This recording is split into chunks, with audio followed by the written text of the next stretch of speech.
मोनिका 21 साल की नवयुवती थी।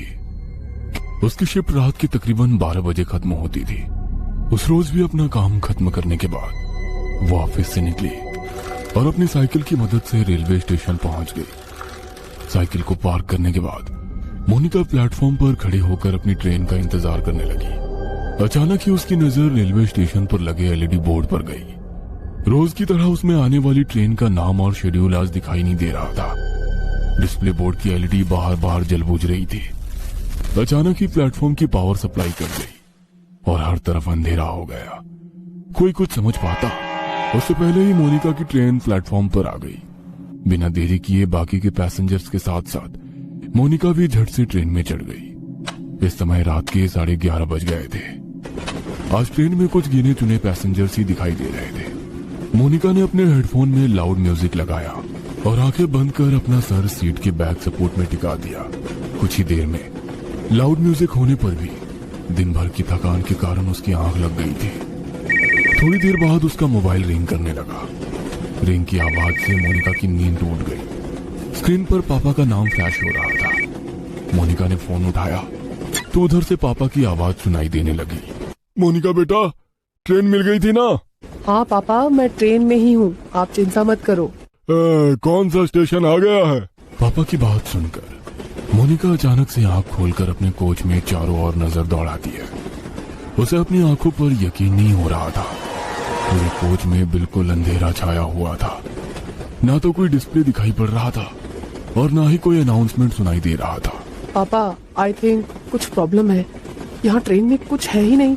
सारी लाइट्स ऑफ है और कोई अनाउंसमेंट भी नहीं हो रही है। बेटा, आसपास किसी पैसेंजर से पूछना क्या बात है। पापा, पूरा कोच खाली पड़ा हुआ है, मैं अकेली हूँ यहाँ। ये क्या बोल रही है बेटा? मुझे डर लग रहा है। देख, ट्रेन जैसे ही अगले स्टेशन पर रुकेगी तू वहाँ पर उतर जाना, मैं तुम्हें लेने आ जाऊंगा। ठीक है पापा। मोनिका अब ट्रेन के अगले स्टेशन पर रुकने का इंतजार कर रही थी। आमतौर पर यह ट्रेन हर 10 या 12 मिनट में अगले स्टेशन के लिए रुकती थी, लेकिन आज पूरे 20 मिनट हो चुके थे, लेकिन ट्रेन रुकने का नाम ही नहीं ले रही थी। मोनिका को घबराहट हो रही थी। उसे कोई आइडिया नहीं था वो अभी कहाँ पर है। ड्राइवर की कैबिन में जाकर उससे कांटेक्ट करती हूँ, शायद कुछ हेल्प कर सके। ऐसा सोचकर मोनिका अपनी मोबाइल की टॉर्च ऑन करके इंजन रूम तक पहुंच जाती है। वहां जाकर वो ड्राइवर के केबिन को लगातार खटखटाती रहती है, लेकिन अंदर से कोई जवाब नहीं मिलता। डर से मोनिका की सांसें उखड़ रही थी। अपनी उखड़ती सांसों को शांत करके वो वापस अपनी सीट पर आकर बैठ जाती है। अब उसे बस ट्रेन के रुकने का इंतजार था ताकि वो नीचे उतरकर मदद मांग सके और अपने पापा को वहां बुला सके। इसी तरह 10 मिनट और बीत जाते हैं। अचानक ट्रेन की स्पीड कम होने लगती है। ट्रेन की स्पीड को कम होते देखकर मोनिका की जान में जान आने लगती है। कुछ ही मिनटों में ट्रेन किसी स्टेशन पर आकर रुक जाती है। बाहर घना अंधेरा छाया था। स्टेशन पर कहीं भी उजाला नहीं दिख रहा था। मोनिका ने खिड़की से झांककर बाहर देखा तो प्लेटफॉर्म पर एक भी इंसान नहीं था। अब तो मोनिका को और भी डर लगने लगा था। मोनिका स्टेशन पर घूमकर बाहर निकलने का रास्ता ढूंढने लगती है। तभी उसे वहां पर एक बड़ा सा बोर्ड लगा हुआ दिखाई देता है। इस पर जरूर स्टेशन का नाम लिखा होगा। टॉर्च जलाकर देखती हूँ। जैसे ही वो टॉर्च की रोशनी में बोर्ड की ओर देखती है, उसके शरीर में कपकपी सी होने लगती है। वो बोर्ड पूरी तरह से खून से लथपथ था और उस पर से अभी भी खून की बूंदें टपक रही थी। मोनिका घबराकर वहां से भागकर वापस अपनी ट्रेन की ओर आने लगती है कि तभी उसका फोन बजने लगता है। डरो नहीं बेटा, हिम्मत से काम लो। तुम्हारी ट्रेन जिस ट्रैक से आई है उसी ट्रैक पर वापस चलो। देखो आसपास कुछ तो होगा, कोई चर्च, कोई बिल्डिंग, कुछ न कुछ जरूर होगा। तुम कोशिश करो, जैसे ही तुम्हें कुछ भी दिखाई दे तुरंत मुझे बताना। मैं भी पुलिस से मदद मांगने की कोशिश कर रहा हूँ। आंसू पोंछकर मोनिका पापा के कहे अनुसार अपोजिट डायरेक्शन में भागने लगती है। ट्रैक पर हर तरफ अंधेरा ही अंधेरा छाया हुआ था। भागते हुए मोनिका को अपने पीछे कई सारे कदमों की आवाजें सुनाई दे रही थी। ऐसा लग रहा था कई सारे लोग उसके पीछे पीछे दौड़ रहे हो। मोनिका घबराकर अपने पीछे की ओर देखती है, लेकिन पीछे सन्नाटे के सिवा कुछ भी नहीं था। मोनिका अब इतना ज्यादा डर चुकी थी कि उसके अंदर पीछे मुड़ने की हिम्मत भी नहीं बची थी। हाथ में मोबाइल पकड़े वह फ्लैशलाइट की रोशनी में दौड़ती चली जा रही थी। अचानक ही उसके दौड़ते कदम ठिठक कर रह गए। उसने देखा कि सामने पोल पर एक औरत उल्टी लटकी हुई थी। उसके बाल हवा में लहरा रहे थे और वो खतरनाक चेहरे के साथ जोर जोर से हंस रही थी। मोनिका का हलक डर से सूख रहा था। अब उसमें और आगे जाने की हिम्मत नहीं बाकी थी, इसलिए वो वापस स्टेशन की तरफ जाने के लिए मुड़ जाती है।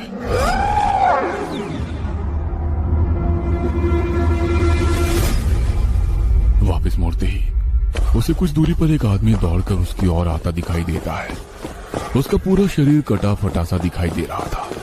उसका चेहरा बहुत डरावना दिख रहा था, जैसे कहीं पर कुचला गया। वो आदमी हाथ हिलाकर उसे ट्रैक पर दौड़ने से मना कर रहा था। मोनिका को अब समझ नहीं आ रहा था कि वो कहां जाए। घबराकर वो फिर से पोल की तरफ देखती है, जहां अभी कुछ मिनटों पहले एक औरत उल्टी लटकी हुई थी। वो पोल अब बिल्कुल खाली था। आगे का रास्ता भी बिल्कुल खाली दिखाई दे रहा था, इसलिए उस आदमी से बचने के लिए मोनिका फिर से ट्रैक पर दौड़ने लगती है। कुछ दूर दौड़ने के बाद उसे ट्रैक के पास एक गाड़ी खड़ी दिखाई देती है। मोनिका अपने पापा को गाड़ी के बारे में बताने के लिए फोन उठाती है, तो देखती है कि फोन की बैटरी डाउन हो गई है। इस गाड़ी के हेडलाइट्स ऑन है, मतलब गाड़ी में जरूर कोई है। क्या करूं? मदद मांग लूं या ऐसे ही भूतिया स्टेशन पर अपनी मौत का इंतजार करती रहूं? मोनिका कुछ देर सोचती है और उसके बाद हाथ हिलाते हुए गाड़ी के सामने जाकर खड़ी हो जाती है। मोनिका को ऐसी हालत में देखकर गाड़ी के अंदर से एक आदमी बाहर आता है। क्या बात है, इतनी रात को आप ऐसे ट्रैक पर क्या कर रही हैं? सब ठीक तो है ना? मोनिका बुरी तरह हाफ रही थी। ऐसा लग रहा था वह किसी भी पल बेहोश होकर गिर पड़ेगी। मोनिका की ऐसी हालत देखकर वो आदमी उसे गाड़ी के अंदर बैठा लेता है। अच्छा, आप आराम से अंदर बैठकर बताइए क्या बात है। पता नहीं क्या हो रहा है मेरे साथ। मैं न जाने कैसे इस जगह पर आ गई। अब मैं लाख कोशिशों के बाद भी यहाँ से निकल नहीं पा रही। आप बता सकते हैं ये कौन सी जगह है? मोनिका अपनी ही धुन में बोलती चली जा रही थी। तभी उसे महसूस हुआ कि कार सवार युवक उसे वापस प्लेटफॉर्म की ओर ले जा रहा है। No please stop. तो मुझे कहाँ ले जा रहे हो? मुझे वापस वहाँ नहीं जाना है। मोनिका के इतना कहते ही वो लड़का मुस्कुराते हुए पीछे देखता है। अगले ही पल उस लड़के का चेहरा बदलने लगता है और वो उसी आदमी की शक्ल में बदल जाता है जो ट्रैक पर उसका पीछा कर रहा था। मोनिका के मुंह से एक जोरदार चीख निकल जाती है और वो कार से उतरकर फिर से पागलों की तरह दौड़ने लगती है। उसे अपने पीछे उस आदमी के कदमों की आवाज साफ सुनाई पड़ रही थी। दौड़ते हुए वो वापस अपनी ट्रेन के सामने आ जाती है। कोई और रास्ता ना सूझने पर वो छिपने के लिए वापस ट्रेन में चढ़ जाती है और एक सीट के नीचे छिपकर बैठ जाती है। मोनिका का पूरा शरीर पसीने से लथपथ हो गया था। वो अभी तक डर से कांप रही थी। डर उसके दिमाग में इस कदर बैठ गया था कि अगले ही पल वो डर से बेहोश हो गई थी। कुछ देर बाद मोनिका को होश आता है तो वो खुद को स्टेशन के इमरजेंसी रूम में पाती है। अब आप कैसा फील कर रही हैं मैम? आप अपनी सीट पर बेहोश हो गई थी। ट्रेन के स्टाफ मेंबर आपको यहाँ लेकर आ गए। आप अपने घर पर किसी को इन्फॉर्म कर दीजिए। मोनिका हैरानी से चारों ओर देख रही थी। उसे अभी तक यकीन नहीं हो रहा था कि वो उस स्टेशन से वापस आ गई है। प्लीज मेरे पापा को बुलवा दीजिए। मैम, आपके फोन की बैटरी लो हो गई थी। मैंने चार्ज कर दिया है, ये लीजिए। मोनिका अपना फोन निकालकर पापा को फोन लगाती है। हेलो, कहाँ थी तू बेटा? मैं कितना परेशान था। 3 घंटे हो गए, अभी तक घर नहीं लौटी। पापा, आप तो जानते हैं ना, मैंने आपको फोन किया तो था। बेटा क्या बोल रही है? तू है कहाँ? मोनिका पापा को अपनी लोकेशन भेज देती है। कुछ ही देर में मोनिका के पापा आकर उसे अपनी कार से घर ले जाने लगते हैं। रास्ते में मोनिका अपना फोन निकालकर कॉल हिस्ट्री चेक करती है। उसने पिछले 3 घंटे में लगभग 10 बार पापा का नंबर डायल किया हुआ था, लेकिन एक भी बार उस पर बात नहीं हुई थी। मैंने तो हर बार पापा से बात की थी, लेकिन फोन में तो बस डायल नंबर ही दिख रहा है। और अगर वो सब मेरा वहम था, तो फिर जब मैं बेहोश थी तो ये कॉल कब और किसने किए? मोनिका के जहन में बहुत से सवाल थे, जिनका जवाब फिलहाल बस यही था कि इतना सब कुछ एक रात में देख लेने के बाद भी वो जिंदा अपने घर लौट रही थी। मोनिका पिछली रात की घटना को एक बुरा सपना समझकर भूल जाना चाहती थी कि तभी उसकी नजर अपनी गाड़ी के साइड मिरर पर पड़ती है। वो देखती है कि वही कटे पिटे चेहरे वाला डरावना आदमी उसकी गाड़ी के ठीक पीछे पीछे चला आ रहा है। दोस्तों, कहानी अच्छी लगी हो तो वीडियो को लाइक और चैनल को सब्सक्राइब करके बेल आइकन प्रेस कर देना।